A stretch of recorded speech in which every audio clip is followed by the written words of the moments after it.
Bonjour à tous, ici Iceberg, analyste pour le site Signal Forex. Nous sommes le lundi 23 juillet 2012 et nous allons faire l'analyse de l'indice CAC 40 pour cette semaine, donc du 23 au 27 juillet 2012.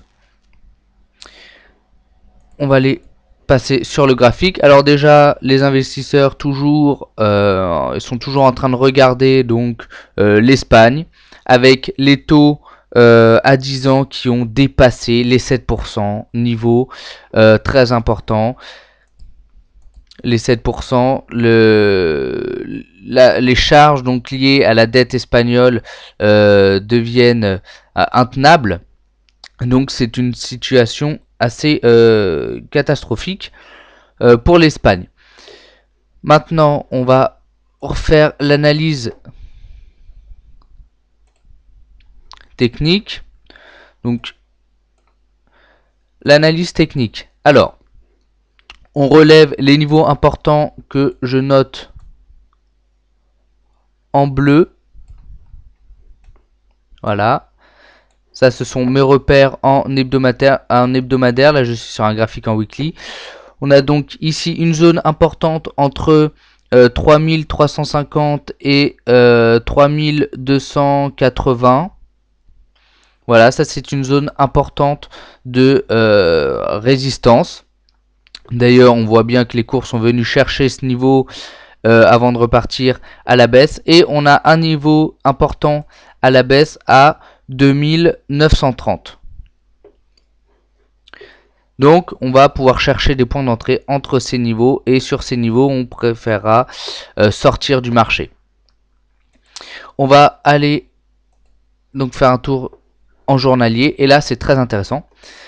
On avait eu donc ici notre tendance haussière. Ensuite, tendance baissière. Ici, phase un peu d'indécision. Et hop, les cours s'orientent à la hausse. On pourrait croire que le CAC serait allé donc dans une tendance haussière. Et hop, on crée un double sommet. Donc, un double top. Vers donc ce niveau de sous le niveau de résistance des 3280. Et actuellement, regardez, on casse ici le dernier plus bas, ce qui invalide. Déjà ici, on fait un plus haut, plus bas que le précédent plus haut, ce qui invalide la tendance haussière. Et là, on casse le dernier plus bas, ce qui donc fait rentrer. Pourrait faire rentrer, on va attendre la clôture en daily, hein, mais ce qui pourrait faire rentrer le CAC dans une tendance baissière. Donc, mon scénario, il est très simple. Le scénario, il est très simple. Si on clôture sous les 3120 en daily, et bien là, on part short. Et on vise les 3000. Les 3010, 3000, donc cette zone, donc on mettra un take profit plutôt vers 3010. Et si cette zone vient à casser, on ira chercher les 2930. Donc on mettra un take profit un peu au-dessus. On peut regarder les autres indices, hein, et c'est la chute partout. Voilà, le DAX. On est venu casser un niveau de support ici.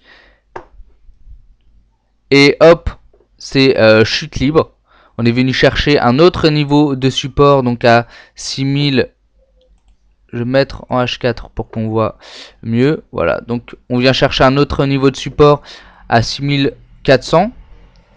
Voilà, donc si on casse ce niveau aussi, je vous fais quelques petits scénarios pour les autres indices. Si on casse, on va dire, le niveau des 6365. Voilà, si on clôture en daily sous ce niveau-là, on pourrait partir short pour l'inversement de la tendance, ou attendre, préférable d'attendre un pullback. Le S&P, regardez, hop, on a fait, là on commence à former un double top. Ici, on a un sommet ici On a un premier sommet ici, un deuxième sommet ici. Si le S&P 500 vient à casser donc sa zone des son niveau des 1325, on pourrait partir short et essayer d'aller chercher les 1310, voire plus bas, voire les peut-être un retour sur les 1270. Mais clôture en daily, ici si on clôture en daily sous les 1326. Et ici donc le Dow Jones c'est pareil, même configuration. On a ici même un triple top. Ici premier sommet, deuxième sommet, troisième sommet. On vient buter sur une résistance. Et hop, les cours sont partis à la baisse. Si on clôture en daily sous la ligne de coup à 12 500, on pourra partir vendeur et avoir un objectif peut-être à 12 065 environ. Voilà. Donc on voit que c'est pas joli sur tous les indices. Donc pour moi le CAC, si on clôture donc sous les 3120, je répète, on pourra partir short pour aller chercher les 3000 puis les 2930. Donc voilà, j'ai pas de scénario haussier. Pour le scénario haussier, il faudrait qu'on vienne casser à la hausse les 3280 avec une clôture en daily au-dessus, ce qui donc redonnerait une tendance haussière. Mais pour l'instant, là je suis plutôt short. J'attends la clôture pour shorter. Donc voilà, c'était mon analyse. Donc mettez un j'aime sur la vidéo. Vous pouvez normalement noter la vidéo aussi. Il y a des petites étoiles dessous. Et voilà. Donc venez participer au forum. Venez sur le Mumble. Il y a une bonne ambiance. Et je vous souhaite une très bonne semaine de trading.